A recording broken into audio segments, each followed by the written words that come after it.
Let's start the session now. So, hey everyone, respected Bhavna ma'am, Kamal ma'am, and all the ones present here, thank you so much for coming to the first session of STEM. And I welcome Bhavna ma'am here, our faculty advisor from Department of CSE. Hello, Bhavna ma'am. Thank you Hi, so much for Avni. joining us. Thank you, Avni. So, can we start? Kamal Yes, ma'am is ma'am. there? Yeah, Okay. sure, Bhavna. We'll do that. Yes, ma'am. Hello, everyone, and good evening.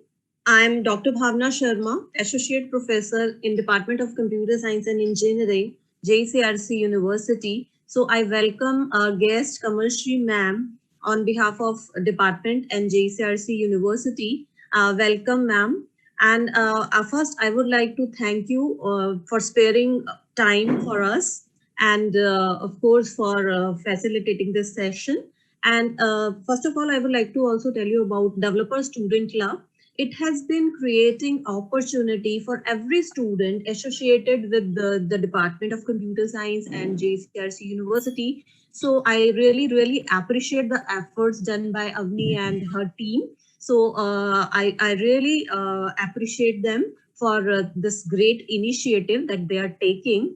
And focusing on today's event, I would like to give you a brief about STEM. It is because, to be honest, STEM is actually an edifice of canes, which is quite an exotic name. But actually, here we are having it's a speaker series, which is an initiative of this Developer Student Club of JU under the guidance of Computer Science and Engineering Department. And it basically focuses on bringing together student and industry expert from both technical and non-technical domain to make industry learning more achievable. Now, today is the first session of STEM.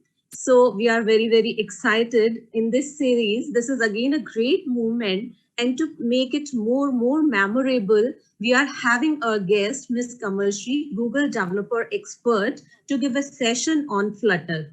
So I am sure you guys will definitely enjoy the session and you learn a lot in this session. So I really thankful to Kamal ma'am and I welcome Kamal ma'am in this session. And it's a great pleasure of ours that we are having you today with us. So now I'm handing over the mic to Akshat Joshi, who would be moderating the session from now onwards. Thank you, ma'am. And guys, you will definitely enjoy the session. I'm sure about it. I'm here with you all the time because I also want to learn from ma'am. Thank you, everyone. And over to you, Akshat. Thank you so much, ma'am. Thank you. And it is definitely my honor to welcome all of you to this very first session of the STEM series. Now, as ma'am described, the participants of these sessions will get a glorious chance to be exposed to the plethora of opportunities that are available both in the technical as well as in the non-technical industries. So we hope to see your maximum participation and let's hope that you all are able to make the most out of it. For today's session, we have with us ma'am Kamal Shri. She is a Google developer, expert for Flutter, a speaker, and a YouTuber. Her YouTube channel, What's Up Coders, has over 13,000 subscribers, and she is also a mentor at MentorCruise and has over 11 plus years of industry experience in client-facing roles. Ma'am, a very warm welcome to you to the session. Thank you, Akshat, so much. But before that, thank you, Bhavna, so much to have me. It's a pleasure and really happy to see the kind of work the university is putting forward to get STEM and all the initiative for non-technical and technical as well. And kudos to all the teamwork the DSE has been doing and really glad to be a part of this community and looking forward to it. Thank you. Thank you, ma'am. So, guys, just for information, after the session, we will also take a few questions from the audience. So if you have any questions, please keep them with yourselves. And towards the end, we will ask you guys to raise your hands and you can one by one unmute yourselves and ask the relevant questions. Okay, so I am extremely excited for the session and I'm sure you all are as well. So ma'am, handing over the session to you. All right, thank you. My session, Deep Dive into Flutter. I'm Kamal. I'm a Google developer expert in Flutter and Dart and a YouTuber. I don't want to talk about me anymore because the team has already done that. So let's quickly move on to the topic. So first thing, Flutter. Now, when I was a developer, when I started Flutter, I always have this question, why Flutter? Why now? What is that other framework that is already in the market? And why am I not using that? Why should I go for Flutter? So when I had all these questions, I literally just don't go jump into a technology. I do a lot of research and understand what it really solves, and then I start working with it. So then I really saw these cool features like animation, packages, state management, and the kind of UI experience, that is the user experience that the Flutter is providing me. I said, hands down, I'm not turning back. This is the kind of the toolkit that I really want to work on it. So that was the effect. So I think by the end of the session, you will also have that feel, or if you haven't tried Flutter, at least you will give it a try just to see how Flutter works. So as I mentioned, why Flutter? Why this framework? It's not only for Flutter. Whenever you start a new technology, always ask this question. Why should I actually try all this? How is it going to serve my purpose? Is my client going to be happy with this technology if I use? Or is it going to improve the quality or performance? So understand all these and then try deep into it. So if I have to say Flutter, what is Flutter? Flutter is this awesome or smooth tool UI kit from Google that actually helps developers. Let me highlight that point. It helps developers because at the end of the day, developer is the one who's going to use this product in and out. So if it's going to help someone else, then why would I talk about it? So it's going to help developers build a high performance, high quality native app across multiple platforms. So is this all about Flutter? Definitely not. We have a lot of other factors that makes this framework stand out in the market. So the first one being beautiful. Now, beautiful, do I mean the UI part of the mobile, which is like the fancy part? No, I'm talking about the underlying architecture where it has this layered architecture where it gives you control of every pixels on the screen. So you can think about any other architecture which gives you this feature. Or you can talk about the powerful composting capabilities that lets you to overlay animated graphics, video, text, and control without any limitation.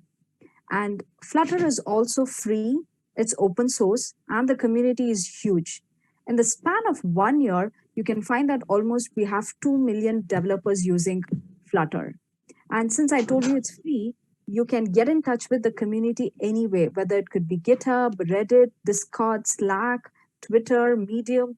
You name a channel, you will find Flutter, people talking about Flutter. And the reason why I say community is we have every release, which is happening like monthly, we have almost 1.5K issues getting closed.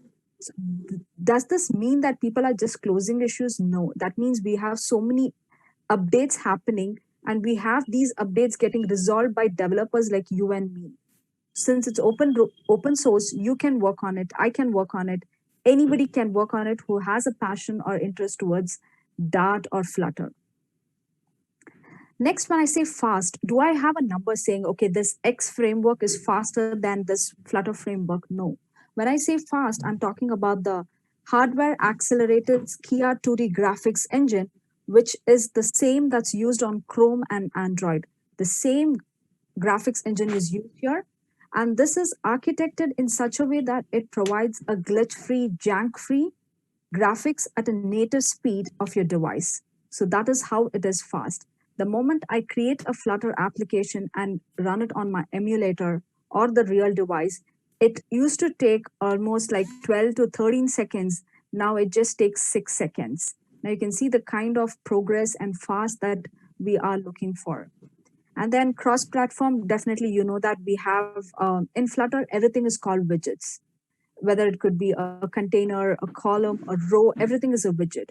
And these widgets are designed so uniquely that it is capable to develop the same app to cater to different platforms, whether it could be mobile, tablet, or web. So that is the beauty of Flutter. So another cool feature that I would like to talk is animation. I always look forward to delight the users with my animations, whether it could be, because who would want to have an app with just simple text and buttons? Definitely not. So this was one such kind of apps that I developed keeping a developer in mind or client's request in mind. Say, for example, if I want to develop a chart or a graphical representation, do you think I would have a very standard static values? Definitely not. I would want something to animate, so show the user that, look, the details are kind of growing and this is what it is happening. And if you look at the second example, here I have three components. One is the smiley, one is the slider, and one is the rating. So I tried to connect all the three and kind of achieve an effect here. So as and when I slide, the smiley changes, the rating changes. Now think about it. If I give this app to someone, wouldn't be they happy to use this to give me a feedback rather than the old school of typing a text saying, yeah, it was really good or really bad? And the third one is another widget that I use, which is like the custom painter widget. And with that particular widget, all I could do was just draw the geometry shapes like circle and square. Now with this, what can I do? Definitely your manager is not going to ask you to draw circle and square for your client. So I thought of coming up with some kind of transition where, there is a Google I/O which happens every year. So that's the transition that I used and used it here. So as a developer, it's not necessary that you just know the technical part of it or the widgets. You have to see how you can connect your widgets with your real-time applications that you're using. That's what makes a developer stand out from the rest of the other developers. Okay, I think I skipped one. Okay, if I have to talk about animations, how can I do it in Flutter? To understand animation, all you need is just 3 points: ticker, animation, controller. If you understand 3 concepts, you're good to go with animations in Flutter. So a ticker is nothing but ticking of a clock. So for every tick, something changes. And animation is the animation values. And controller is someone who controls it, saying, okay, first tick, give this animation value. Second tick, do this. Stop, reverse. So these kind of controlling part is done by your animation controller. So these are the 3 components. So if the same thing, if I have to explain in a pictorial way, I enter my values, my duration, how fast I want my animation or how slow I want my animation. And then I feed in the curve. Curve could be bouncing or fade in, fade out. So these all are my inputs. And the controller, whatever I told you, this is my controller who controls it. And the value that I get is not an animation. Let me repeat that. The value that I get is not an end result animation. It's just the values. Now, these values are fed into your widgets so that the values keep changing. Now, when the value changes, the widgets get redrawn, and that gives you an effect that it is kind of animated. So that's the major difference people need to understand. And if I have to explain animation to someone who's really new to technology, who does not understand any of these technical terms, the ticker, animation, and the controller, this is how I can relate. Ticker is the single pages here. Animation is the values that you see here, or the pictures that you see, or the design that you see on every page. And the controller is the finger that I use. So how fast I do or how slow I do, my animation changes accordingly. So when I see it as an individual pages, I see it as individual image. But just by flipping it fast, I'm able to see it some kind of an animated look. So if you want to understand animation, just understand the core concept of the flip book. So, okay, Kamal, you know what? I understood what is animation now. How do I do it in Flutter? There are several ways to do it. First one is your Rive. Rive is this high quality animated tool that is designed just like your GitHub, where you have public and private repo. The best part about it is all you have to do is just design, and whatever you design, you can see it on your Flutter application. In olden days, or maybe 5 or 10 years or 6 years back, if I had to get this kind of an dragon, say for example, this dragon on my mobile app, you know what I had to do? I had to call an animator, get this dragon designed for me, and then give the raw file to a front-end developer. Then the front-end developer has to convert it entirely into the UI code. And then the UI guy gives it to the software developer. It would even go more than 1,000 lines of code, 10,000 to 20,000 lines of code. But in Flutter, with the help of Rive tool, all I can do is just get my creative side. And when I export the file, I get the complete app to the Flutter application. simple. It is just a 3 or 4 minutes work. If you're really good at drawing, then that's really awesome. I don't think you will take more time on it. So whatever you see or do it on your Rive application is your final product on your mobile application. And the tool is called Rive. Please do check it out. I'll leave the reference of all these tools in the end. Suppose say this guy has done this panda where as and when I type or click, he keeps looking at me or looking at the typing stuff. This, you can fork this repo. And instead of a bear, you can add something else also. So that means these are just like GitHub repos, fork it and start playing around with it. And if you want to make your repo private, you could also do that as well. So you say, Kamal, you know what? I'm not really into these animation and I'm not good at drawing, sketching and all that. Then what is the other way I could really work on it? Then I would say go with animation package where the developer has done all the job for you. He's prepared the cake, icing, everything, cherry top. All you have to do is just slice the cake and just have it. So he's done all the hard work for you, a developer like you and me. So all you have to do is go to pub.dev website. There are packages available. Just take the package, put it in your pubspec.yaml file, which is a repository file in your Flutter. And then you can start working on it. Even they'll give you an example how you can use this. So in case if I had to do this kind of a navigation, bottom navigation, do you think I'm going to scratch my head and do it from the beginning? This guy has already done it for me. I'll just directly use it in my app. That's how easy it is. And there's another cool plugin this was introduced this year, which is called Adobe. And you might say, you know what, Kamal, I'm really good at UI designing. And is there a way that I can implement Flutter apps? Definitely possible. Say you have the Adobe Studio and you have this design, cool design. All you have to do is get the XT to Flutter plugin, which I'm pointing out here. Set your Flutter project path, create an asset/image path, and then click on export all image, export all widgets. It will take not more than 3 minutes. The moment I do this, I get my code completely generated for you.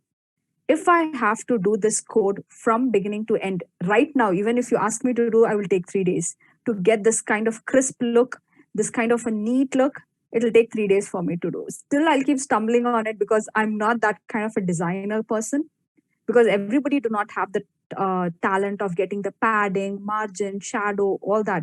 But Adobe has this cool feature. So if I do it, I get all my images here, all the code generated, and everything is ready to go. And you can run it on your emulator. All you need to do is just focus on the functionality part of it. How more easy can coding be? Because they're giving you everything. All you have to do is just concentrate on the functionality part, which I think is a part of a developer, because we shouldn't keep focusing on arranging things, getting your UI or getting the tools or compatibility. I should not keep focusing on these things more. I should be focusing on the functionality more. That's what I think. Next, coming to state management, which is always a topic of discussion and a topic of a kind of a controversial topic. Now, before I get into telling which is a best or a good or a worst, all that, first, let's understand what is the state management and how are we going to use this in Flutter. So if you ask me, all you need to do is understand this one formula. Now, why I say this is, in Flutter, everything is a state. Say, for example, if I change a color, if I change a text, or if I click on the counter increment button, the counter value increases. So that's a state which is actually changing. So this is basically like Flutter is declarative. This means Flutter builds its user interface to reflect the current state of your app. So it's like calling the function with state as the input. So whatever you see, the green color, that's your state. So this is the function which calls state as your input, and the return type is your UI. So whenever the state changes, your UI is redrawn. That is, whenever you click on the button, increment button, your state changes. That is, your counter value changes from 1 to 2, and your UI gets redrawn. So whenever a function calls this, so whenever we say in Flutter widgets are getting rebuilt, that means this function is being called every time. So this is the basic understanding of it. Now with this, there are different techniques to do it. Now, what are those techniques? I have several of them. Block, Scope Model, MobX, Redux, Riverpod, Inherited. Trust me, by the time I'm talking about this next week, I would have one more person releasing a new state management. That's how fast people are being developing things here. Now, there are so many of them, there is no good or no bad. So again, whenever I'm explaining a concept or whenever I'm learning something, I always relate it with a real-time example. Ice creams. Who doesn't love ice cream? So whenever I go to an ice cream salon or a parlor, I see so many flavors. I really, most of the time, I go to have ice cream, I'm stuck with it thinking which flavor to have because there's so many flavors. So exactly, state management is also the same thing. You have so many state management in Flutter. So it totally depends on your choice, your project requirement, the complexity, and your taste and your coding style, and then use one. Definitely, you would not choose an ice cream flavor where someone else likes it, right? If today I want to have a chocolate chip cookie or a mint flavor or something, definitely I would go try on it. Or you would ask an expert, the person who's selling, asking, what's the flavor of the day? Which is being selling out most? Can you suggest me so that I could try? So he would give you a suggestion, right? So state management is something like that. Hello ma'am Yes. Ma'am एक बच्चा waiting room है उसको इन कर लेना Sorry, I didn't get that. Ma'am We are doing that. Yeah, we are doing that. Thank you so much. Ma'am, please continue. Okay. All right. Any questions? I'll take it up in the end. Okay. So state management is just like the ice cream flavor. Select a flavor, choose it, see whether you like it or not, and then start coding it. So there's no bad, there's no good. There is no limitation of trying it once and then finishing it. No, you can try it several times. The same app, trust me, when I tried state management, I used a simple counter app and I used Block, I used MobX, I used Scope Model. I tried everything just to see how it looks. And I know which one is my favorite. So I started using that. So understand what is your, so if I'm using state management, what it is actually solving. It's going to solve my reusing of code. If I'm reusing a particular code several times, state management is going to help me. It's going to help me in my performance related issue. I'm going to separate the business logic from the UI logic. I have that clean structured app. And also it's kind of flexible. And if I want to pass a state from one screen to another screen, I can use these state management. So if I use state management, I can achieve all of these points.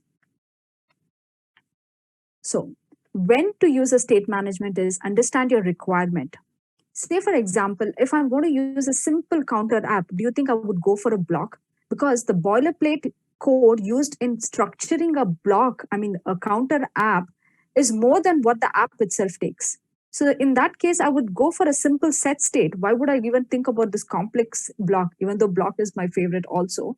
So I would go for a simple set state management. So understand your requirement, your goals. What are you trying to get out of this app that you're building? And say, for example, if I'm good at block and the team says, we have already built the app in provider. So you can't keep talking to them or having a discussion saying, you know what, the block is best. I want to try block. No, you should be flexible enough and adaptive enough to get adjusted and use that particular state management and explore the part of it. Okay. Moving on to the package, which is another interesting part of Flutter. We have like tons and thousands of packages created by developers like you and me. And everybody's like screaming, use me, use me. Am I going to use all packages? Definitely not. So there are a few things that you need to definitely look for. There is a build status. In my next slide, I'll show you the visual representation of all these text components. So whenever you're selecting a package to use it in your project, packages are like plugins. You have to look for the build status, core, compatibility, author, GitHub repo, installation, and example. Now I'll tell you why I'm going to use all this. Say, for example, this is where you can find packages. It's called pub.dev. And this is one package that I've used. Now, when I see a package with a score 100, that means it's the maximum score a package can get. And these scores are given based on the way your package has been functioning in the market, how many people are using it, how many issues you solve, when the version changes, is it compatible? And also, you could see that there are compatible properties here. Say, for example, I have an app which I have developed it for Android and iOS.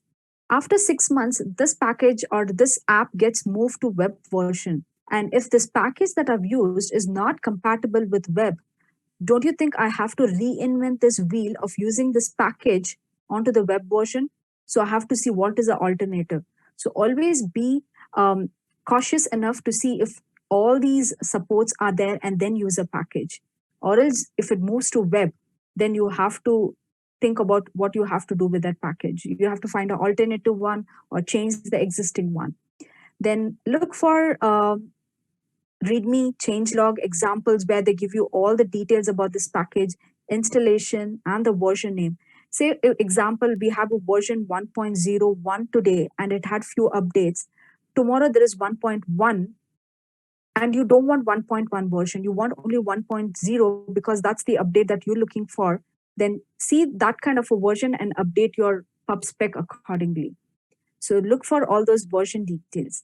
And there's something called as GitHub, which is very important and I find very handy. Why do they have a repository GitHub? So that clearly indicates that this package is being built by a developer like you and me, and he has kept it open source so that you can clearly look as to what or how did he really create this package. So where can you get this kind of leverage to see a package detail?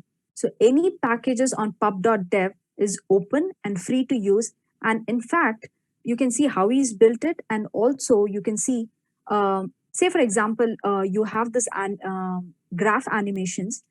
This package has only one color graph, but your requirement is you want multiple colors. So do you think you would go building another package, or would you go contact this owner and tell them, you know what, I'm looking for something like this. Do you have already an open issue that you're working, or can I collaborate with you and work on it? What better way to communicate or contribute to this package? So that way you become a package contributor. That way you start working for the community and also you build your knowledge on it. So don't try reinventing the wheel of creating a new package. Try to see if you can collaborate with any of the developers there. And this is one such packages that I kind of developed. This is a flip card, and this is a kind of a similar star with a slider. So all I did was I just used this package and I was able to get this flip card and the rating thing as well. And this was another one, which was the chart animations, where I could use the staggered grid view package. And here I could use a mini dashboard with a chart plugin. So here, nothing fancy I have done, nothing complicated, nothing hi-fi. All I did was just use the packages. So just get your creative bone tickled and get your packages, and you should know where to search. There is one saying which I always appreciate. Having internet and Google is not important. Using a right search is more important. You have to use a right search key and use the right phrases to get the exact content. So Flutter is also the same way. Use the right keyword or use the right thing and start building one. Sometimes it's also not sometimes, every time it's possible that you don't have to keep on depending on someone's package to do it. You could actually build your own package. First requirement, know what Dart is, and you need to know Dart programming language. Just give it 1 week of time, you're good to go to learn Dart. And then whenever you're building a package, first do a research if this package already exists with the name that you're looking, or they might have given a different name, just to avoid duplication. That's it. All right. So do that and then start working on it. You can do it. A simple example of WebView Flutter. Okay, this is one package which I just wanted to show you a demo. I'm quickly going to go through it because we are running out of time and I have cool updates to show you as well. So this package, basically what it does is whenever you open a link in your Flutter application, and instead of giving a prompt saying, do you want to open this app using Chrome or Safari or Edge, Instead of that, what if I have a browser inbuilt in my app itself? It's possible just by using this. If you want to know about in more detail about this code, I can take it offline because I don't want to explain too much on this. So here there are 3 buttons placed one below the other in a column structure where when I click on Medium, the Medium article post. So when I click, it takes me to the external browser, but inside the app itself. So I'm just going to show you all those part. This is all simple Dart where you constructing the button and on press, what happens, all that. Okay.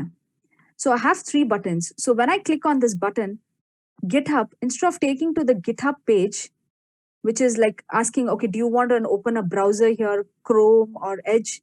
In fact, it opens in the same page itself. You can see the app bar is same. So when I click on Medium, it takes me to the Medium post, plugin details, and GitHub details. So with that simple package or the plugin, I was able to achieve this. Nothing complicated, nothing as such. One reason I would love to use this is, say if you're from a web development background, you did a payment functionality using JavaScript and Node.js and stuff and all that complicated things. And now you want to implement that functionality in your Flutter application. Do you think are you going to be rebuilding the entire application here? Definitely not. All I would do is keep a button here, say payment, and when I click it, it should take me to that website page, wherever you've built it. That you have to host it in your website somewhere. All I have to do is just link it, and this plugin helps me in doing it. So this really saves a lot of time. Flutter for Web, which is one more anticipated topic where I write the code once and I'm able to run it on mobile and web at the same time. So this is one such example, and all these examples are available on my GitHub repo.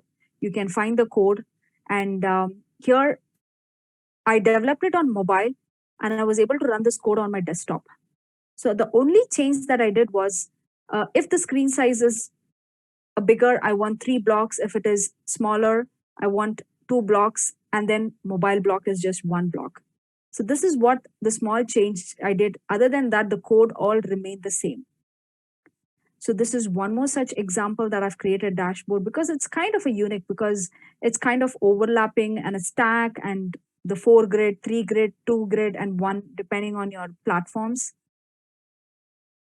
And yeah, very important. Now I keep telling all the time that I write the code once and I'm able to run this code on mobile and web. How is this possible? As a Flutter developer, I should be able to answer this question.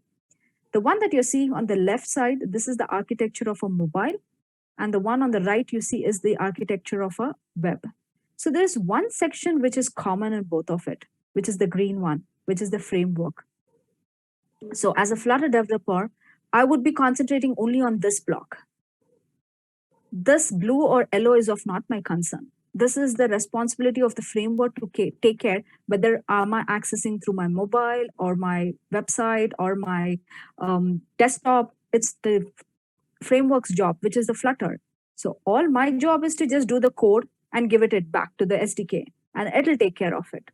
So that's how easy the Flutter framework is. Dartpad with Flutter. Say, for example, to do a particular Flutter or to develop a Flutter application, I need to use an IDE, which is either an Android Studio or a Visual Studio or anything as such. If you're really new to Flutter and you don't want to try or install any of this, but you want to try something online, we have something called Dartpad. I'll display that screen one more time. It's called Dartpad with Flutter. Just open that. It's an online browser.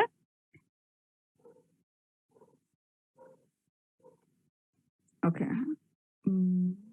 Okay. It's called Dartpad with Flutter. And all you could do is just open the browser and start coding. And you can see the effect immediately on the right side of your screen where you have the app. And these are some of the sample examples which are available the moment you open the Dartpad. So give it a try. There is already the code available for all of these. And you can just explore and see how they have built this. Okay, I think I'm Okay, then coming on to the Dart pad. Now, as a Flutter developer, just understanding what is widget, how to create animation, package, state management is not enough. You need to know who your audience are, how is your framework actually functioning in the market. So we have more than 2 million users using Flutter. And we also had the Dart 2.8 release this year. And we have every release, we have like 2,000, 3,000 issues getting closed and resolved. So that means every day we're having new updates that's happening in Flutter. Now, why am I emphasizing so much on this is, say, for example, you have new features updated, and as a Flutter developer, you're not aware of it. How are you going to make your work efficient? Because at the end of the day, you're going to delight your customer with new feature, new capabilities, right? You don't want to keep sticking to your old versions and doing the outdated one. So always keep yourself updated with the releases, updates. And this year we had a lot of releases happening, and these are the main features that we had. So we had Google Fonts for Flutter, we had text selection, navigation rail, date picker, Dart dev tools. Say if you're from a web background, whenever you have a website, when you right click, you have something called inspect element when you right click. So when you click on that, you have a small tab that opens at the bottom, the console, source, network, and all that. So similar way, Flutter team has and the Dart team has developed this dev tool. The moment you run your app on your emulator, you have this Dart tool opening up, and you have all the tabs that you're looking in the website available here, and you can literally see the network traffic to your mobile app. What better can you expect from the Dart or the Flutter team? And how better you can debug your app in case if you're stuck with something. So these are the couple of features that I was talking about. So the navigation rail was introduced, the date selector and the picker, and the Google Fonts is so easy. All I have to do is just Google font dot and the font. If I enter, I'm able to see the font changing. No more downloading, uploading, and then using it. No, directly I could do all this. This was one more such motion specification that was introduced in this year, where you have 4 kinds of transition. One is like the container transform, shared access, fade in, fade out. So think about it. If I want an email client and if I have this kind of an animation, it's so easy to do it. I don't have to do any extra thing. All I have to just use Flutter and drag and drop these features, and I'm good to go with this. So it's that easy. And in this latest release, you can use all this. If you're using an outdated version of Flutter, definitely these motion features will not work. And this is one more where the date selector, you can see it's just not selecting one date, I'm selecting a range of date. So that is also possible. And also the text selections here. And we also had something called a new one called the interactive viewer widget, where I can literally zoom in and pan here, the widget. Now, this kind of a widget I can think of using in a gaming scenario where I want to zoom the particular field of the game and get more deep into it, then I would definitely use this widget. Always interlink a widget with your real case scenario. That's the way you can work and explore more things. And one quick update that I would like to tell is we have something called Flutter Counter Challenge 2020 happening. It's a simple counter app that you can come up, get yourself innovative, get into Twitter, see how people are building up. So if you want to do something and you want to showcase, just tag #Flutter Counter Challenge 2020 and you have exciting prizes. So if you want to get connected or you want to know more about it, you can get in connected with me offline. I can guide you for it. And this is the reference selection. I'll leave the slide for 2 to 3 seconds open. You can take a picture or a screenshot of it and understand, or you want to go more in depth about all the resources that I'm talking about, you can take a screenshot of it, go deep into it, understand it more. Because with 30 to 40 minutes of time, I cannot explain everything. I can give you the gist of it. If you are interested, you have to get more deep into it. So finally, we have community. Flutter is all about community. So whether it could be Meetup, DSC clubs, or anything as such. So we have something called Flutterista, which is exclusively for women or non-binary who has some interest towards Flutter. And this is being run by 2 amazing friends of mine, Daniel and Stephanie. And this is a Slack-based invite where we discuss about projects, Meetup, new features. If you're stuck with something, you can get help, resources. So if you want to join, just let me know. I'll get you connected with this group. If you want to join, there is other groups also, which is called Hump Day Q&A session, which happens every week, where Flutter developers all over the world get connected, discuss about things. There are a lot of conferences happening, events happening. So try to get yourself involved with any of these channels, Slack, Twitter, GitHub, and you will find ways to contribute to Flutter. And yeah, that's it. So I think by this session, at least if you're new to Flutter, you would give a try to see how Flutter works. And also, if you're working on Flutter, this would be a kind of a refreshment for you. And I think I have kind of highlighted few points that really tells you why Flutter kind of stands out in the market. Well, I do have a lot of respect for other frameworks also, but in a short span of time, in 1 to 1.5 years time, a framework growing this fast, it has to be appreciated. Today I would have this technology, tomorrow I would have something else. So at the end of the day, learn something new, see how you can adapt or build something, and see at the end of the day, a client is someone whom you have to deal with it. So talk to them, see if you can sell that particular product and see how it goes. And thank you so much for joining this session. And you can follow me on all these social media, whether it could be YouTube or my Twitter or my GitHub. Get connected in any of these forms to me. I'll help you with it. And yeah, that's it for today. If you have any questions, you can shoot now. Gave us that encouraged us to actually start learning Flutter and explore more in the development of the Flutter. So thank you so much, ma'am. And I'm sure the students were able to learn and understand Flutter, how amazing it is as a framework, and most importantly, how strong it is as a development tool. And I'm sure that the students also have a lot of queries, right? So we'll begin with the questions. So all those of you who have questions, you can raise your hands, and one by one, we'll take in your questions, right?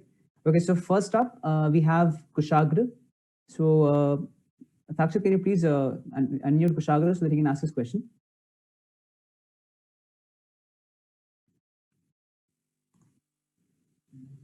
Yeah, Kushagra, go ahead. Am I audible? Yes, yeah, Kushagra. Yes, yeah. Good evening, ma'am. It's really nice to have you with us on board today. So yeah, ma'am, my question is kind of because I am always confused about this particular thing as a beginner. Maybe my mates are also. I just wanted to ask that, ma'am, as a beginner, I've always been, kind of struggling to decide whether to pick a native development like as a core Android iOS development, or rather should I go for some hybrid development using Flutter or React? So, ma'am, just wanted to know your views. What will you suggest about this? Definitely, Kushag. Hope I'm pronouncing your name right. If I'm not, I'm really my apologies for that. No problem. Yeah. So see, before starting into something, see, there's nothing wrong in starting something and exploring and failing or succeeding with it. Keep that kind of attitude first. Second thing is, it depends what are you comfortable at. So you always have to do a proper research. If you have to go to native, what languages should I learn? Okay, I have to learn Java, Kotlin, or Swift, depending on all those. See, are you comfortable with that? Then gauge yourself. Okay, yeah, you're comfortable. On this side, if I have to go for the hybrid, then I have to know JavaScript, React, Flutter for Dart, and Xamarin, or anything of those. So make an analysis, make a roadmap, see what are your pain points, what are your plus points, where are you comfortable, where you stumble actually when you're trying to do something. Because you always, if you're finding difficult to get oops concept, then definitely you have to see another way. In case if you're able to overcome it, okay, good. But if you're kind of stuck with it and you're not able to move, you shouldn't have that kind of, a hatred for that subject. So understand what is that your plus points and minus point, make a roadmap, and then see whether you want to go into, because Android is also the best, Flutter is also the best, other cross platforms are also best, because we have jobs for all kind of market. So you have to have an interest and see what beautiful or great you can come out of it. So understand your potential and then come up with something. So it again turns back to you itself again. What are you comfortable with it? And what are you good at doing things? Because someone else might be doing good in something else. So don't look at them, do what you feel good and do it. Okay, ma'am. Yeah, thank you so much. I'll surely keep that in mind. Your answer was really crystal clear to me. Yeah, thank you so much, ma'am. Okay, so next up we have Sakshi Mankani. So Sakshi, yeah. Yeah. Good evening, ma'am. Hi, Sakshi. Yeah. Ma'am, my question is, as Flutter is very much popular in app development, will the companies be using Flutter for web development as well in the future? Definitely, Sakshi, because see, me coming from outside India, I have seen the way people started using Flutter in depth. In fact, they want to get into the web mode, so they have started using it. But in India, yes, this year I could see a lot of people actually trying to implement it. But I think another down the lane, another 1 year or so, you would have people, at least like Android, they would have Flutter in it. So you can easily try. There is nothing wrong in trying and working on it. If it really doesn't work for you, you think, because by then there would be something else coming into picture, a new technology. So keeping yourself updated is absolutely good.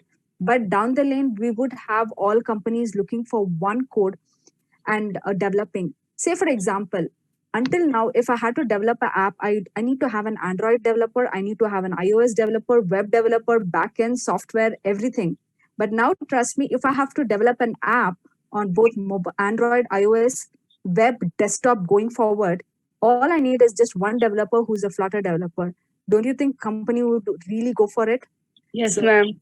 so I think definitely Flutter will be there, but you will have competitors also for it.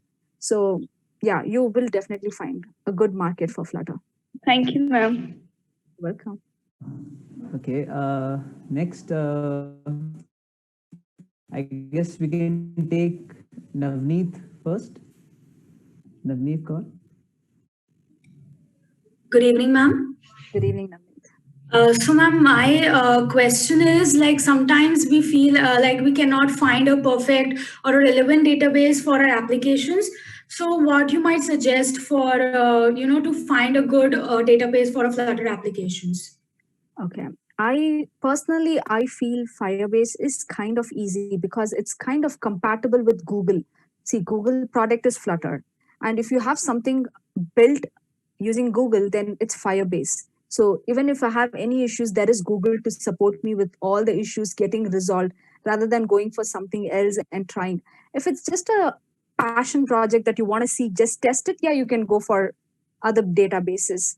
But I personally suggest Firebase is my personal choice and give it a try. If you're working on some production app dealing with a lot of data analytics, go with Firebase.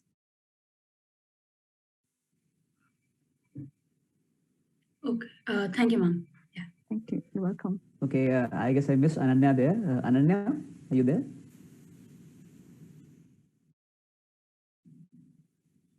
Good evening, ma'am.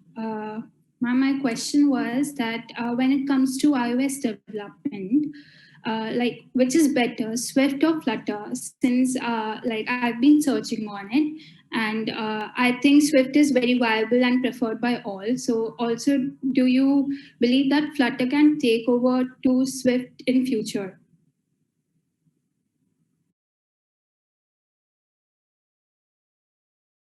I guess ma'am is muted. Sakshit. I'm sorry for that. Okay. Yeah, Ananya, I think I got your question. Now, you say whether as IO, should I go for Swift or Flutter if I'm into iOS kind of thing? Now, that totally depends on your background. Now, if you're into, have you started with programming or is this new for you?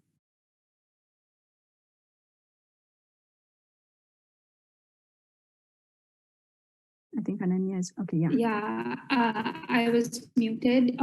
Like I have explored Flutter, but I've just read about Swift, so I haven't explored Swift. Okay. Do you have a Mac, which is very important? If you're getting into Swift, then definitely I would suggest you should have.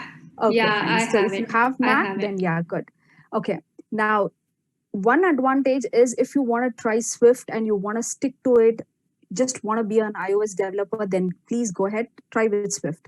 But if you want to flavor or taste everything like as an app developer, just see how it works on Android, or not be confined just only to Swift, which I would suggest try Flutter. Anyway, you're not going to buy another machine, you're not going to do anything different. It's going to be the same, but the languages that you would learn for iOS would be Swift, which would be an extra investment. For Flutter, it will be just purely Dart. That's it. Okay. Thank you so much. You're welcome. Okay, so we'll just take a few more questions. Prateek Khandelwal, can we take your question? Hello. Yeah. Hello, am I audible? Yes, Prateek, you're audible, but your voice is cracking a little. Hold on. Still, you can go ahead. Next, Go ahead. I will be next. Okay. Piyush Lakheda.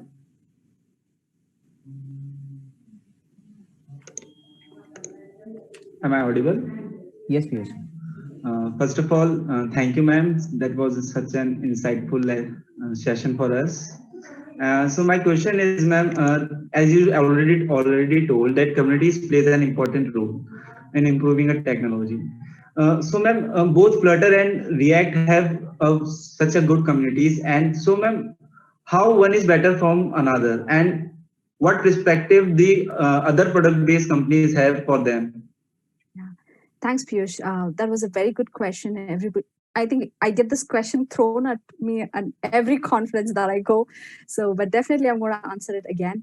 Okay, now in fact, I have a lot of respect for React. In fact, when I finished my Android development, I developed so many apps.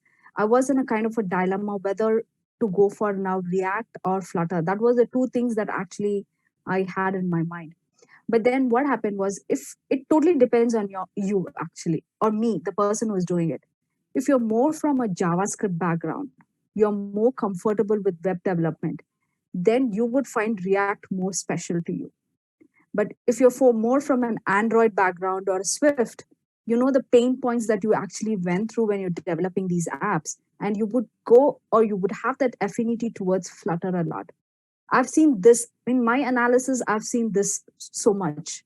Second thing is, React took almost like 2 to 3 or 4 years to come into the market, but the spike happened very quickly. But it took that 2 to 3 years.